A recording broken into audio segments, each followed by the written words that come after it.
Zulu. I'm a Chief Risk Officer at Zanaco PLC. So I will take you through the economic review and outlook for Zambia. And so thank you, Andrew, for setting the groundwork. I think most of it, you've said it. So we live and operate in a global village. There's no way we can start speaking about the domestic environment before talking about what's happening within the globe. It's been chaotic. I think a year ago when I stood here, we were talking about geopolitical tension. Right now, inflation is a very big headache for the world. Price pressures. A lot of central banks have not met their inflation targets. Climate change. I mean, it's not a secret. Sometimes you see plants, blossoming in a month that's not spring. And for me, that's a testament of climate change issues. In terms of global outlook, yes, recovery is rocky, wobbly. It was upgraded to about 4.1%, but it's still tough. I'll go straight into Zambia. Growth forecast 2023 was revised downwards, 2.7%. Sounds like a steep shift. Mining production, Andrew has spoken about. Production issues, the operational challenges have already been spoken about. We could have El Nino weather. El Nino affects our power generation. About 85% and above is hydro. So you can see how exposed we are. We look at the Kariba Dam, levels have plummeted significantly. I believe that there are other sources of power generation that are still there. So agribusiness as well potentially could be under threat if it doesn't rain much. I think that's the reason why we've seen a very, very steep shift towards encouraging agriculture that is pretty much not rain-fed. So that's what growth looks like. But the focus is that come 2024, we'll see a rebound there, right about 4.8, and then we'll dip just below 4.5, and then we should be able to hit 5% by the time we get to 2026. And all this is in the medium-term expenditure framework. So we've got a bit of headwinds here and there.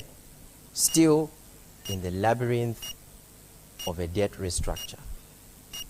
Yes, June, we woke up that in principle, an agreement was reached for $6.3 billion with bilateral creditors. What is very critical now is the MOUs need to be signed. 2 days ago, I read an article where the minister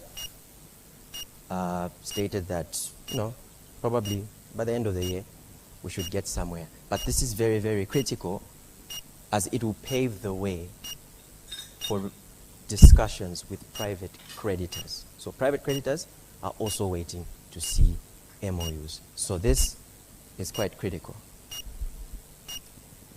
So I have stated that if this completes by year end, then we should see an acceleration in your private creditor discussion. Why is a private creditor discussion very important? That's where your stickiest debt is, graded debt. Over the months, Zambia's local currency long-term issuer rating has been upgraded. Moody's upgraded Zambia's issuer rating to CA-A3 from CA. But what is critical is the foreign currency side, which is still default. Why is it important? That's what has kept risk appetite suppressed for foreign currency lending, transfer, and convertibility risks. The positive is something is being done about it, and I think that we have seen the right political will. The MinFin sees 5.8% in budget deficit the end of this year.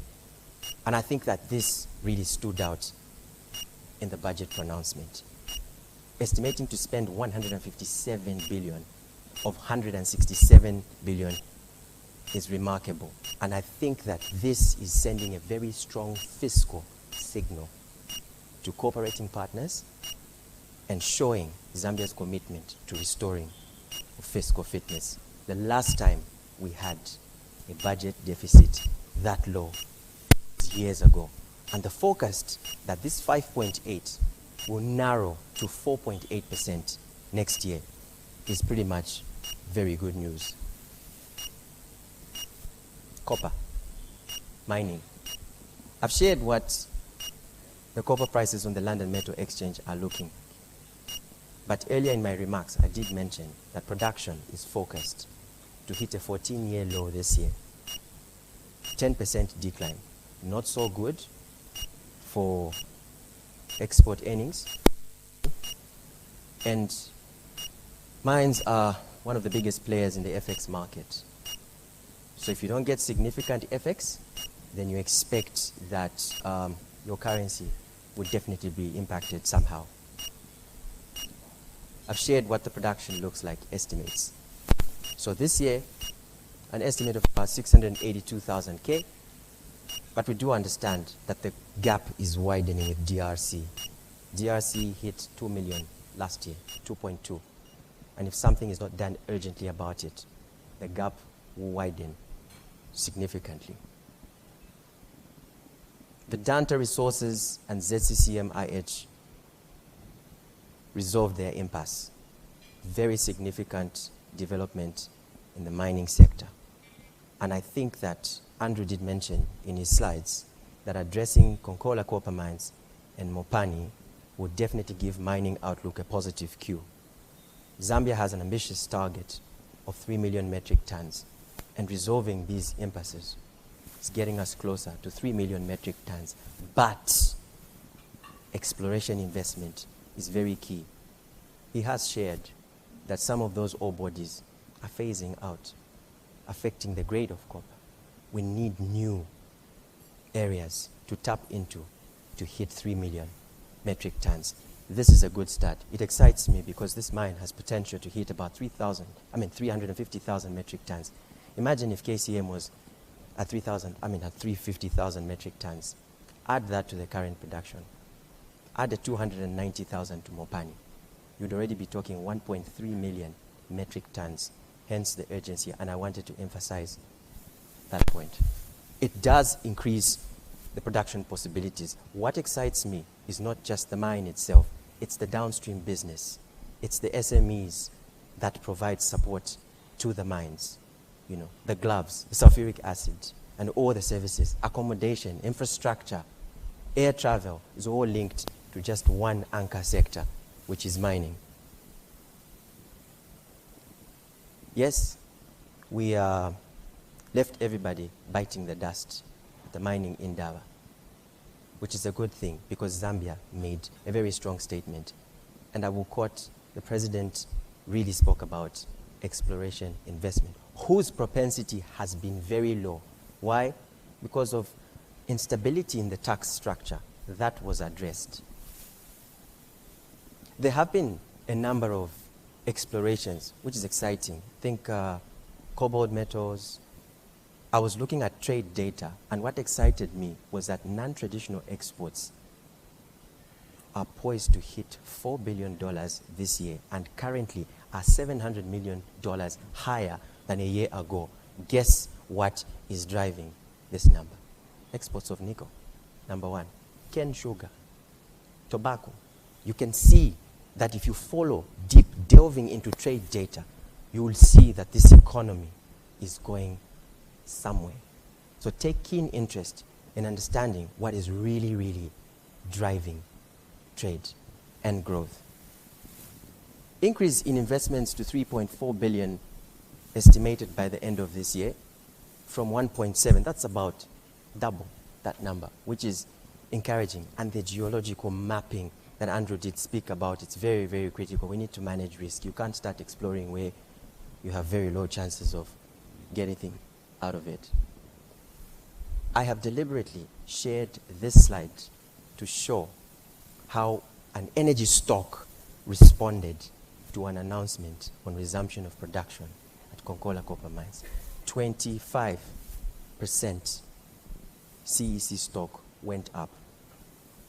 This pushed this stock to be the largest company on the Lusaka Stock Exchange. 10 billion kwacha. It's never happened in this country. There are 4 mega cap stocks that are a depiction of what is happening in this economy. Number 1, banking stock. I work for one institution, Zanaco. We're above 5 billion. ZCCM-IH, of course, is going to speak to mining.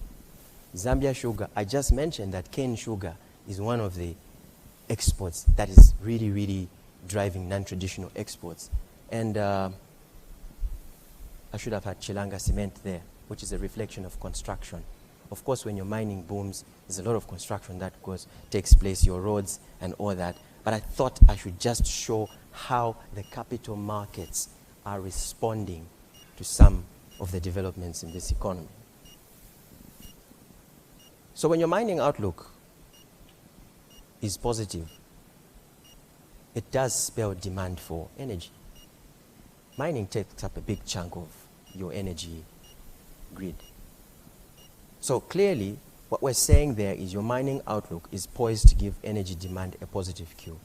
A number of developments, initiatives, proposals in the budget. We talked about geothermal, which is very, very critical. I had an earlier conversation with one gentleman just before we started the session, and he was saying, actually Kenya came to talk to Zambia about geothermal, but they are way ahead, miles ahead, and they're doing close to 6,000 megawatts, and you can see the potential. And being part of the Rift Valley, geothermal has great and immense potential. Yes, we're talking about cost-reflective tariffs, which has been an contentious argument around attracting investment into the sector.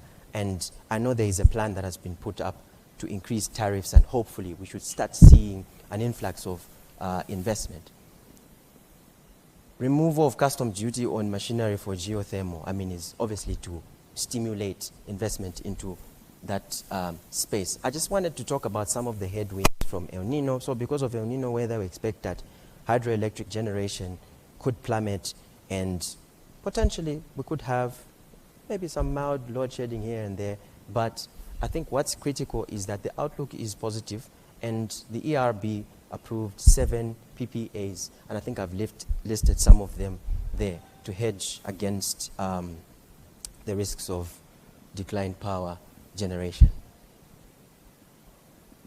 Fuel price pressures could trigger tightening of monetary policy. So 1, we have no control over petroleum. We don't have oil in Zambia. 2 variables go into the computation of your fuel prices. 1 is your crude price. 2 is your exchange rate, which to some degree, everything that is being spoken about, the rearrangement of the budget, all these initiatives that Andrew was talking about, should start fixing and shifting us towards a level where we have more control on our exchange rate, and then we'll be able to control 1 variable. Geopolitics, yes, we can't take that away. Whatever is happening, Russia-Ukraine war, it's over a year plus now. Just a few weeks ago, Russia announced a ban on gasoline exports.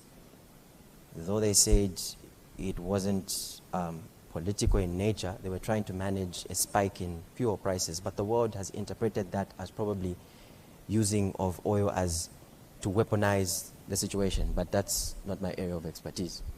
I'll stick to economics. Anyway, so because of that, and the decision that was taken between Russia and Saudi Arabia to extend supply cuts to the end of the year, they've supported the price of crude, which is pretty much high.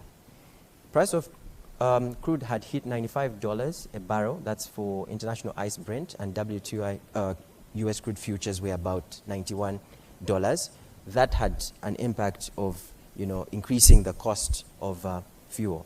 So for importers like Zambia, for instance, it's got the potential impact of hiking your fuel prices, and this is where mayhem begins. When your fuel price does go up, obviously your cost of production, manufacturing does also scale up. A number of initiatives, I know Andrew about the pipeline in Deni having to remodel, the remodeling has completed, and they could start that ethanol blending, which is an opportunity to lower the price of diesel and the like. But I thought I should just emphasize that right now, petroleum markets don't look too good.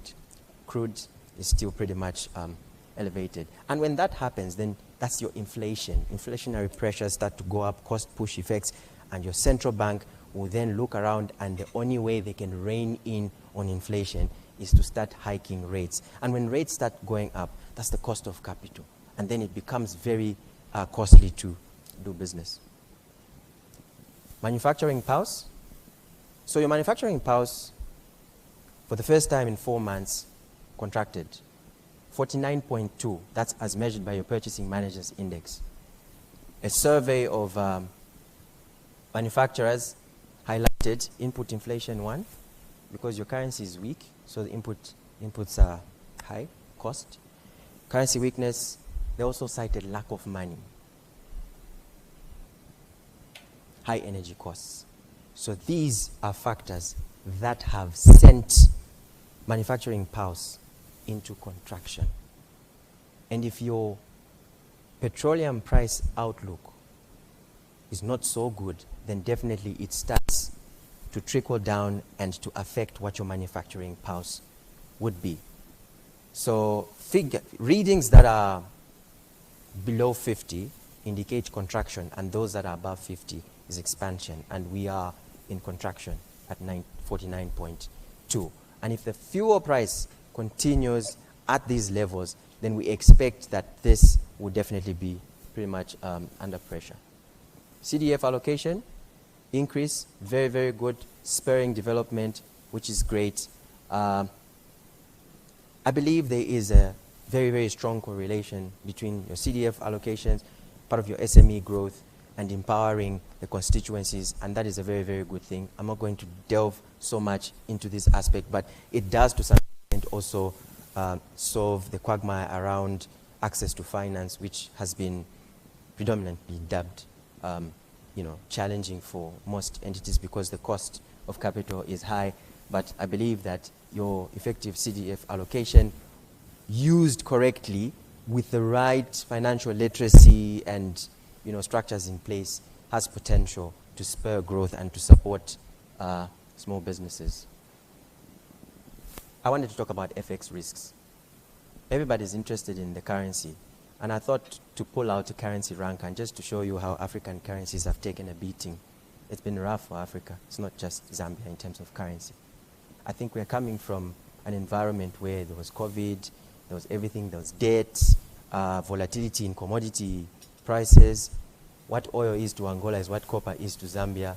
So your price of crude goes up, your exporters are smiling, importers are crying, and it's always interchangeable. But there's been chaos there. So Zambia is showing a depreciation of about 13.98. You can see how it compares to other. I should just bring out some of the factors that really drive our currency. And this time, let's talk about something different. What is the currency telling us? As opposed to delving into the factors that drive depreciation. What's the currency telling us? This currency has been telling us this for a very long time. We import more than we export, number one. Right now, agric season, we're going to be talking about FISP. Inputs have to be distributed. Where is that fertilizer? We have to import it. But what is the currency telling us?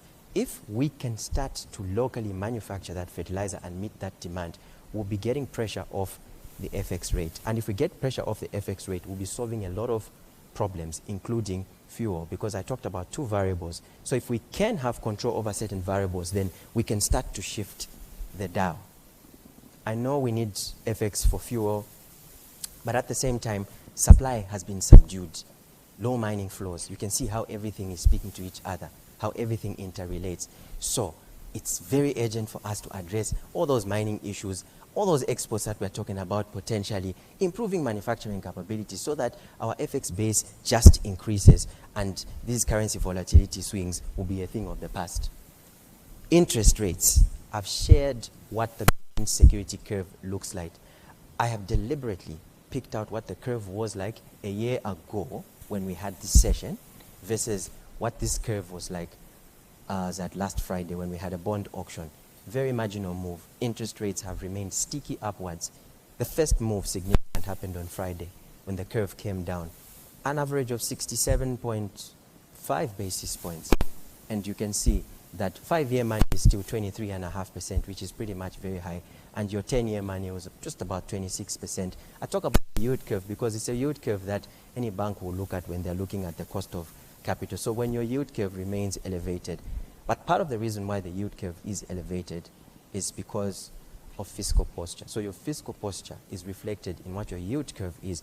But there are other dynamics. I do not want to expressly blame the government because we are default rated, credit lines closed. The only way the government could contain some of these things was to use the domestic markets for financing. But the good news is that the budget will limit domestic borrowing to 2.5% of GDP, which is a very, very good sign. And this helps with addressing the overcrowding effect. And that money can then find itself within the private sector, and then interest rates can eventually start to come down. Your currency is still trading north of 20, which is a concern, another headache. Rising inflation could lengthen high interest rate era. The MPC communique did state that inflation will remain elevated. The Bank of Zambia is alive to the fact that you've got exogenous and endogenous factors put together that are driving inflation. And what they said was that it will be outside the target band of 6 to 8% up to the first half of 2025. Is there anything we can do to accelerate this? Yes. If we execute most of these items of issue that are being discussed in the budget, then inflation could pretty much come down faster. But if inflation starts to go upwards, then it signals that interest rates could be elevated for a longer time than usual. I'm almost done. This, for me, was very exciting because Zambia is clearly shifting from the demand side that focuses more on consumption and price controls to the supply side that supports wealth creation and increases productivity. I shall say that again.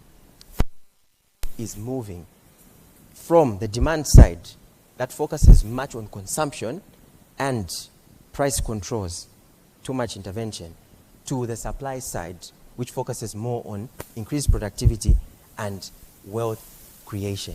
300 km of roads, accessibility sorted. 200 km of power lines, that's excellent. Eventually, maybe our small-scale farmers would even graduate to commercial farmers and will have access to center pivots that, Then smart agriculture technology is very, very key. We've had this discussion with colleagues around how can we improve crop yields? How can we leverage off technology to help increase what our output would be? And then the comprehensive agri-transformation support program for us is very, very exciting because it does clearly show you the shift and the seriousness in moving to that point. And then the water harvesting as well. I have another very interesting slide there which talks about logistics, crop insurance, key supporting items to commodities trading.